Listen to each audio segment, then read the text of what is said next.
Сәлем баршаңызға. Ораза кезінде жиі қойылатын сұрақтар екінші бөлім. Видеоны соңына дейін қарап, лайк басып, пікір қалдырып, достарыңызбен бөлісуді ұмытпаңыз. Әбу Дәуудтың сунанында риуат етілген хадисте пайғамбарымыздың саллаллаху алейхи уассаламның аузы берік бола ыстықтағандықтан немесе қатты шөлдегендіктен басына су құйғандығы айтылады.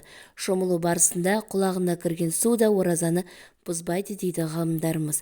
8-ші сұрақ: ораза кезінде система салдыруға бола ма? Кей жағдайларда табиғи жолдармен қоректене алмайтын кісілерге денені азықтандыру үшін инъекция, яғни денеге дәрі жіберу жасалып жатады. Сондықтан да қазіргі таңдағы ғалымдарымыз мұндай ине салу немесе система алу оразаны бұзады дейді. Ал қуат берер сипатта еместер оразаны бұзбайды деп отыр. Ендеше ем үшін салғызатын ине салу мен система алу оразаңызды бұзбайды. Алайда әлсіреген денеге қуат берер сипаттағы система қабылдау аузы берік кісіге рұқсат жоқ. Ондай системаны тек ауыз ашқаннан кейін ғана қабылдауға болады. 9-ші сұрақ: сағыз шайнау оразаны бұза ма? Сағыздың дәмінен ауызда тәтті сұйықтық пайда болып, ол асқазанға түсетіндіктен ораза бұзылады. Әрі бұл азық қатарына жататындықтан бұған кафарат қазасын өтеуіңізге тура келеді. Яғни сағыз шайнап тәтті сұйықтықты жұтқан адам Рамазан айынан кейін 2 ай үзбестен ораза ұстайды. Бұл жаңа сағыз үшін. Ал бұған дейін шайналған тәтті дәмі қалмаған ескі сағызды шайнауға келетін болсақ, бұл мәхрух болып саналады. Егер сағызды ораза кезінде аузыңыздағы жағымсыз иісті кетіру мақсатында шайнағыңыз келсе, бұдан басқа тәсілдерге жүгінуге кеңес береміз. Атап айтсақ, сағыздың орнына мисуак немесе тіс пастасын қолдансаңыз болады. Тек тіс пастасының көбігін жұтып қоймауда қатаң қадағалаңыз. Ал егер паста байқаусызда ішке кетіп қалған болса, онда сол күнгі оразаның қазасын ғана өтейсіз. Кафарат керек емес, себебі тіс пастасы азыққа саналмайды. 10-ші сұрақ: оразада тіс пастасын қолданса бола ма? Ораза ұстаған адам аузын тазалауына болады. Тіпті пайғамбарымыз саллаллаху алейхи уассалам аузы берік кісінің тіс тазалағышы ол мисуак деген. Десе де шариғатта аузы берік кезде себепсіз бір нәрсенің дәмін тату не шайнау мәкрух, яғни ұнамсыз іс. Осыған орай кей ғалымдар тіс пастасын қолданады, ішке кетіп қалмауын қадағалағанмен оның дәмі бәрібір ауыз қуысында ұзаққа сақталып қалады. Сондықтан ораза ұстаған адамға тіс пастасы мәкрух деген пікірде. Алайда оны қолдануға рұқсат, тек ішке кетіп қалмауына көңіл бөлсін деген ғалымдар да жоқ емес.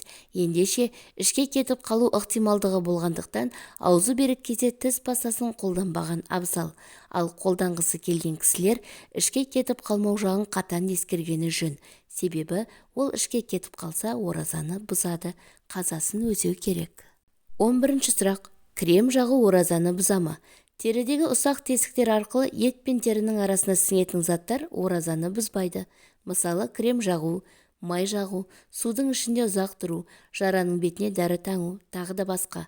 Тек крем не майды жаққан кезде тым қалыңдатпаған жөн. Себебі қалың жағылған крем не май дәрет алғанда суды теріге жеткізбеуі мүмкін.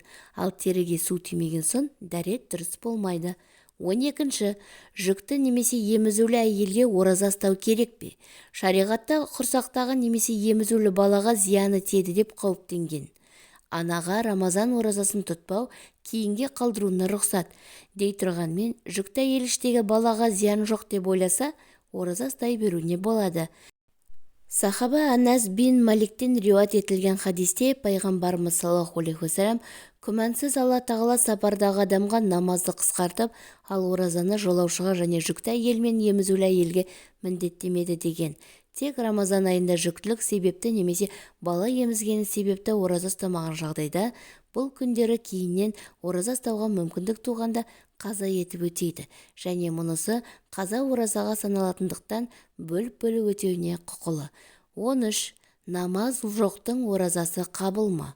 Намаз оқымайтын кісі Рамазан айында ораза ұстаса, ұстаған оразасын сауабын алады. Алайда намаз оқымай жүргені үшін де үлкен күнәға батады. Өйткені намаз мұсылмандығымыздың белгісі. Ардақты пайғамбарымыз саллаллаху алейхи уассалам бұл жайында шындығында мұсылман мен кәпір және мүшриктердің ара жігін айырар белгі намаз оқу дейді. Сондықтан да оразамен қатар намазға да бастаған жөн. 14. Жұмысы ауыр кісіге ораза ұстауға бола ма? Оразаның өзінде нәпсімізге қиын келетін тұсы бар. Ораза мәнінің бір қыры да нәпсімізді басып, ноқталап, құлқынымыздың аш көздігін Алла ризашылығы үшін тәрбиелеуде жатыр десек те қателеспеппіз. Ендеше, жұмыс барысында ораза ұстау өлімге алып келетіндей қауіп тудырмаса, немесе денсаулығымызға айтарлықтай нұқсан келтірмейтін болса, яки бас айналып құлап қалатындай күйге түспесеңіз, аздап қиналатынымыз үшін Алланың бұйрығынан бет бұрғанымыз жөн болмас. Алла тағала Құдси хадистің бірінде адам баласының барлық амалы өзі үшін жазылады. Алайда оразаның жөні бөлек, оның қарымын тек мен беремін. Өйткені ол тек менің разылығым үшін ішіп жеуден бас тартты. Ораза ұстаған адамның екі қуанышты сәті бар. Біреуі ауыз ашар уақыты, екіншісі Аллах тағаламен қауышар сәті. Ораза ұстаған адамның аузынан шыққан иіс мен үшін жұпар иісті мисіктен артық денген. 15. Ине, яғни укол салса ораза бұзыла ма? Ине салса ораза бұзыла ма? Дегенге келер болсақ, имам Юсуф пен имам Мұхаммедтің тұжырымы бойынша денедегі және бастағы терең жараны сұйық дәрімен емдесе де ораза бұзылмайды. Себебі дәрі ішке табиғи жолдармен бармағандықтан ішке түсуі екіталай дей отырып, қос құлама ішке бір заттың табиғи жолдардан емес, басқа жолдармен баруы оразаны бұзбайды деген. Ендеше салынатын ине де табиғи емес жолдармен ішке баратындықтан бүгінгі ғұламаларымыз ол да оразаны бұзбайды дейді. 16. Тіс жұлдыру оразаны бұза ма? Егер адам ораза кезінде тіс жұлдыратын болса, онда оның оразасы бұзылмайды. Тіс жұлғаннан кейінгі аққан қанның ішке кетіп қалмауын байқау керек. Егер тісінен аққан қанды жұтып қойған жағдайда тек сол күнгі оразаның қазасын өтейді. Тіс жұлғанда салынатын ине де табиғи емес жолдармен ішке баратындықтан бүгінгі ғұламаларымыз ол да оразаны бұзбайды дейді. Онда да дәрі жұтылмау керек. Жұтылған жағдайда ораза бұзылады. Ықтиярынсыз жұтылғандықтан қазасын ғана өтейді. 17. Ескі оразадан қарыз бар адам не істейді? Ханафи мәзһабы бойынша өткен оразадан қалған қарыз күндерді осы келе жатқан Рамазанға дейін өтеу шарт емес. Өйткені Алла тағала Құран кәрімде кімде-кім сырқаттанса немесе сапарда жүрсе, басқа күндері қазасын өтесін дей отырып, Алла тағала қаза ету уақытын шектемей жалпылама айтып отыр. Сондықтан да келесі Рамазан айына дейін өтеу міндет емес. Әйткенмен, оразадан қалған қазаларды келесі оразаға дейін қалдырмау, сол жылы ішінде тездетіп өтеп отырған абзал. Осы тұрғыдан қарағанда, қазір Рамазан айының кіруіне бірнеше күн бар. Осы күндерді пайдаланып, өткен жылдан қалған оразаңыздың қазасын өтеп алғаныңыз үшін. Алда жылда Рамазанға дейін өтіп үлгермесеңіз, Рамазан айынан кейін жалғастыруға болады. Кейбіреулер өткен оразалардың қазасын алдағы Рамазанның оразасымен қатар ниет етіп өтеуге бола ма деген сауал жолдап жатады. Дінде бұған рұқсат жоқ. Рамазан айында тек Рамазан оразасы ұсталады. Қаза оразаны басқа күндері жеке өтеу керек.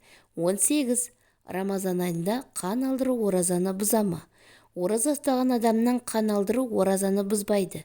Өйткені ардақты пайғамбарымыз саллаллаху алейхи уассалам аузы берік бола тұра қан алдыртатын болған. Сахих Бухариде рүят етілген хадисте сахаба Абдулла ибн Аббас былай дейді: Алланың елшісі саллаллаху алейхи уассалам аузы берік бола тұра хижама жасататын. Әйтсе де аузы берік адам қан алдыртқанда әлсіреп ораза тұтуы қиындап кеткеніне көзі жететін болса, оған қан алдыру мәхрух болмақ. Бұл жайында сахаба Әнәс ибн Маликтен бір кісі: сендер аузы берік кісіге қан алдыруды хижама құптамаушы ма едіңіздер деп сұралғанда, сахаба: егер әлсіздік тудырған болса, біз оны құптамайтынбыз деп жауап берген екен.